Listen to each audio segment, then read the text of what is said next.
think I found a new favorite filming spot. I just like filming in this little corner with my friends. This week I wanted to do a more history-centric video. Pretty soon you're gonna be seeing some supplemental videos that are just more fun stuff.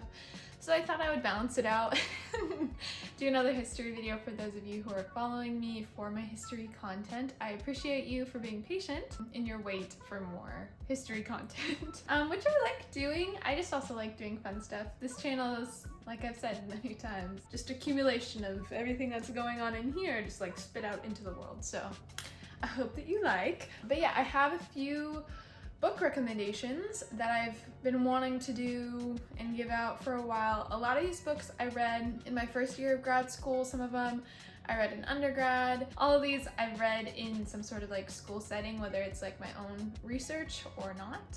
The first book that I have in mind is The Ukrainian West by J. Risch. It's basically about modern day Western Ukraine before, during, and after the Soviet acquisition in the 1940s. So if you didn't already know, Lviv, which is a city in Ukraine, actually used to belong to Poland, which was, I think, pronounced Lvov. It got taken over by the Soviets, I believe, during and after World War II. It was like a process, and then there's a bunch of stuff going on with how they treated Polish people and also how they just treated Western Ukrainians in general compared to Eastern Ukrainians, and by they I'm saying like the Soviet like central government. So I'm gonna do like pros and cons. So what's interesting is that there's a really big emphasis on youth culture, which I actually loved in this book, like so much. They talk about the university system, they talk about like what languages students were expected to know, and how Western Ukraine was taken over by a bunch of Russian citizens and then slowly turned into a really prominent place of Ukrainian culture.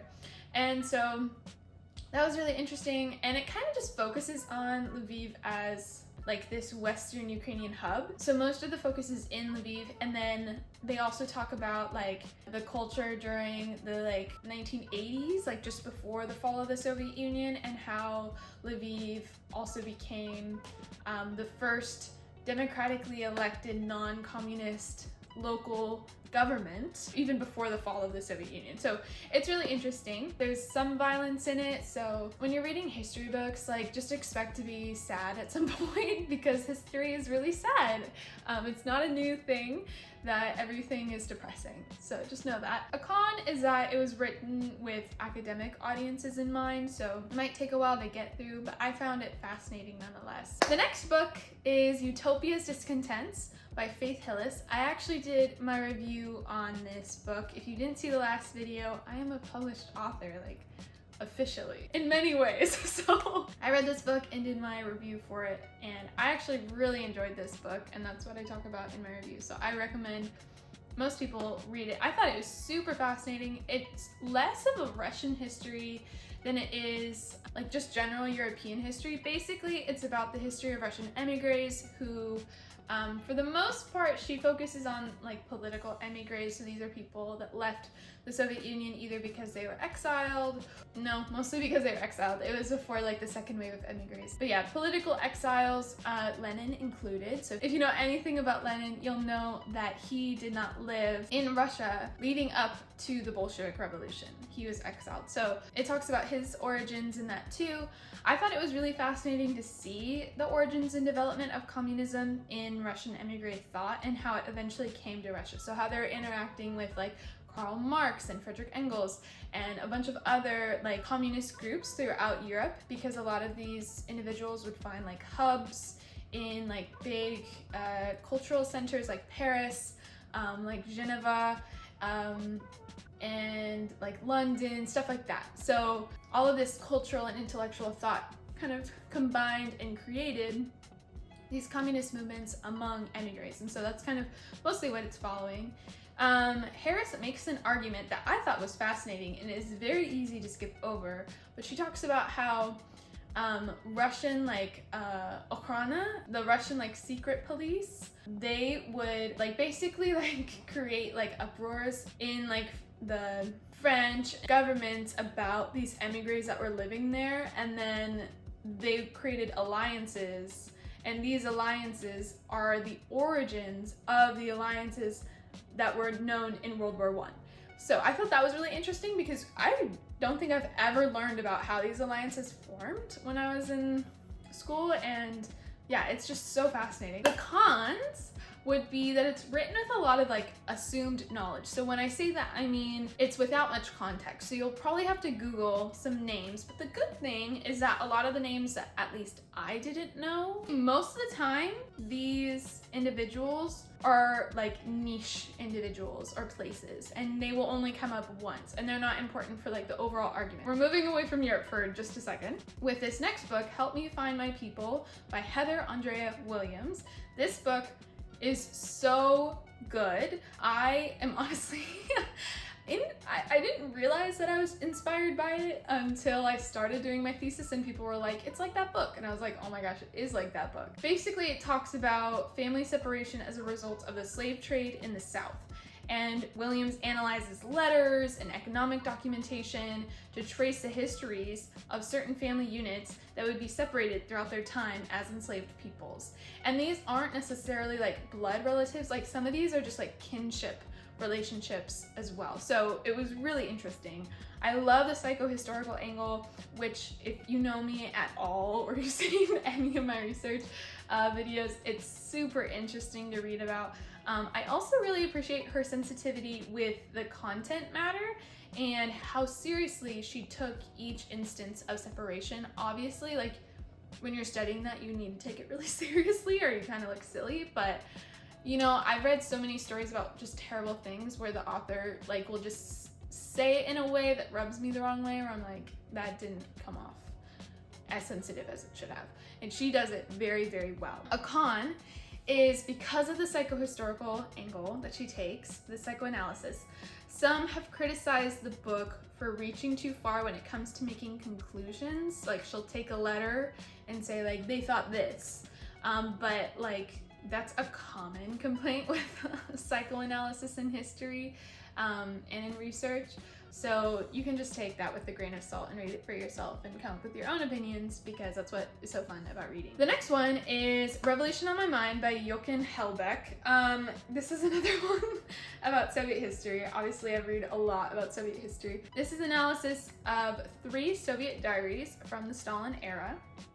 Throughout the analyses, we see how people attempted to rewrite their backgrounds in order to survive in Soviet society, and wrote diaries so that they could become a part of the greater Soviet history. Like they were genuinely under the impression that what they wrote and how they acted and how they lived was going to be an important part of this greater historical movement and moment that would define like everything. They felt like the Soviet society was going to change the world in a positive way. So yes, in a way it did change the world, but not the way that they intended.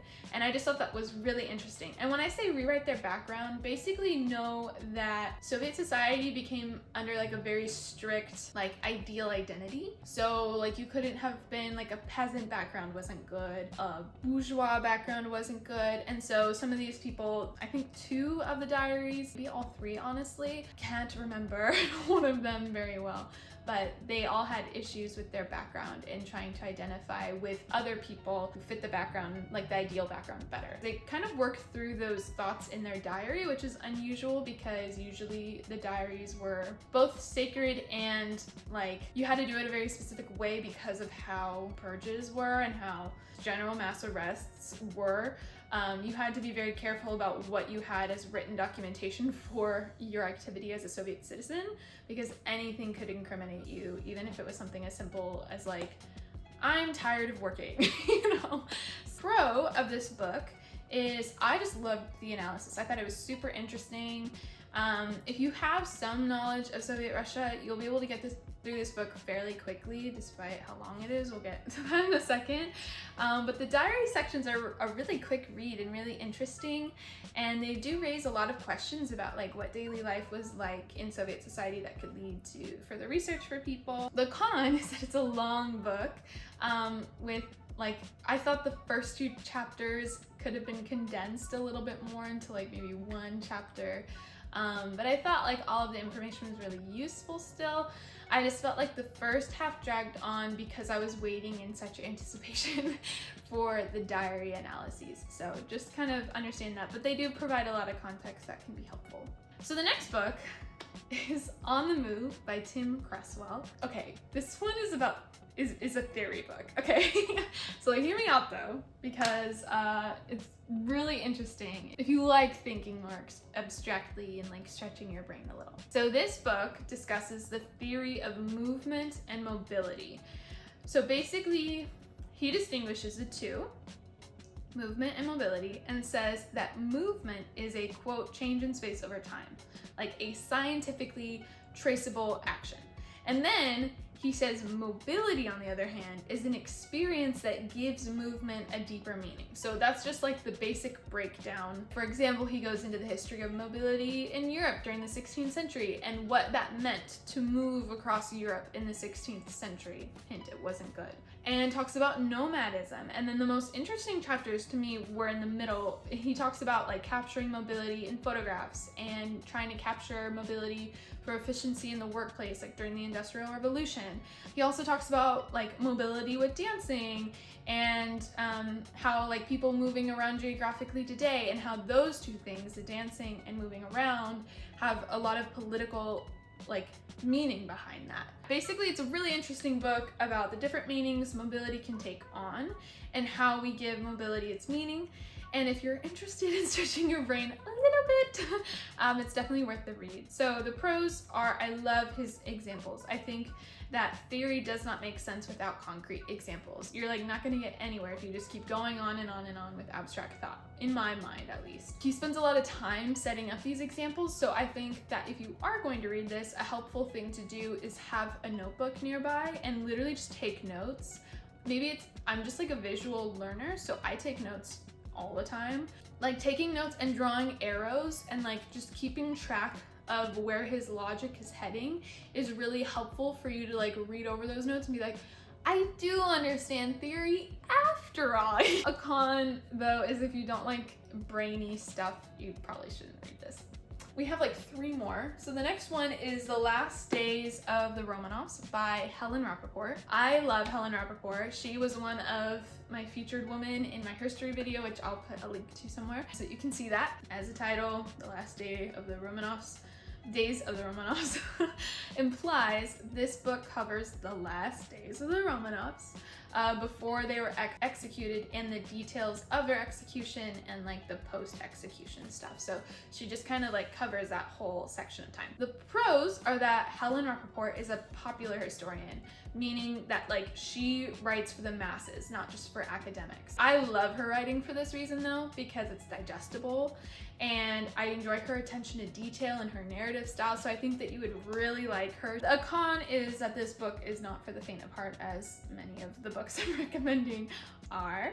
The execution scenes that she depicts are rather graphic and depressing, but most of history is depressing. So if you're gonna, you know, try it out and see if you are okay with reading history, this would be a good book to start with because of how digestible it is and how just like interesting everything is. Like, wow, like I have so many fun facts that I tell people from this book. The next one, And If I Perish by Evelyn Monahan and Rosemary Needle Greenlee. This book is a fantastic representation of all the frontline nurses' efforts during World War II. It's mostly focused on the Allies, and the pros are the medical history provided is so important to read about. Like it gives like not like a ton of medical history, but it just gives you an idea of what they were dealing with tools-wise, emotionally, and like socially, because a lot of the time they were having to move around and they were very close to the front and there was a threat that like, you know, they could get bombed themselves and stuff like that. So it's also interesting to just understand and learn like what nurses had to deal with during the deadliest war in modern history. So con is that this book is thick. I don't remember how many pages it is, but I'm sure editing Sarah will throw that in there. Okay, this last book is probably one of my favorites of all time, and by one of my favorite authors. It's The Unwomanly Face of War by Svetlana Alexievich. Svetlana Alexievich won the Nobel Prize in Literature in 2015, not the Nobel Prize like I won. Yeah, she's an amazing author. The Unwomanly Face of War is an oral history, so it means that it's just like a collection of interviews. And it's between Alexievich and different female Soviet soldiers from World War II. So if you didn't know, there were female soldiers in the Red Army during World War II. I feel like a lot of history buffs know this because they love World War II so much. So a lot of people know about like the Night Witches, and you probably know about Lyudmila Pavlichenko. Svetlana Alexievich and Lyudmila Pavlichenko were also women that I included in my history, so I will also put a link to that here. And if you're interested in my shorts series for history, please go check it out. If you liked anything about the last history video I did with like my research and everything, you will really like that series, and it's on my channel. But going back to this, Alexievich interviews like a variety of women from snipers, tank drivers, gunners, nurses, and more, and asks them about their origins in the army, like how did they apply, how were they accepted by different soldiers and by different like generals and stuff like that. Also like their own experiences in the war, and then how they deal with their PTSD now. And she wrote this, I think, in the 80s, and then it was republished, I think, in 2015 with a whole new preface that had a bunch of censored interviews. So please get that version, because that version just like, whoa, you know, you can tell the difference between the two. So a pro is besides her achievement and getting these women to be so vulnerable with her, one of my favorite insights is how she shows the difference in societal expectations for each of the genders. The specific gendered experiences of these women is that they remember every like emotion and every like detail of the sadness, where when Alexievich would ask a man about something, like I think there was an interview where someone's husband was sitting in the same room as them, and the husband was like, don't say that, we say this. And it was just like the strategies, like a bunch of like traditionally military history of like, this is what happened, this is what we did, this is the result. Where the women were like, this was my interaction with this person, this is how I felt, and like this was the result of that. Which I thought was really interesting, because I'm not a fan of military history. I like cultural and social history, and so it was like the perfect like meat of learning about war in a really interesting way. A con is, again, this book is not for the faint of heart, particularly the new like prologue or preface, whatever she calls it, that I mentioned earlier. There are multiple graphic depictions of death and injury, but it's still a book worth reading. Like, I promise you, you will not regret reading this book, because each interview shows a unique side of history that's not discussed enough, if at all. So anyway, that is the end of this video. I hope that you read some of the books. If you do, please let me know in the comments below. If you have any recommendations for me based on what I like about these books, please also comment that. And I will see you next time. Have a great day. Bye.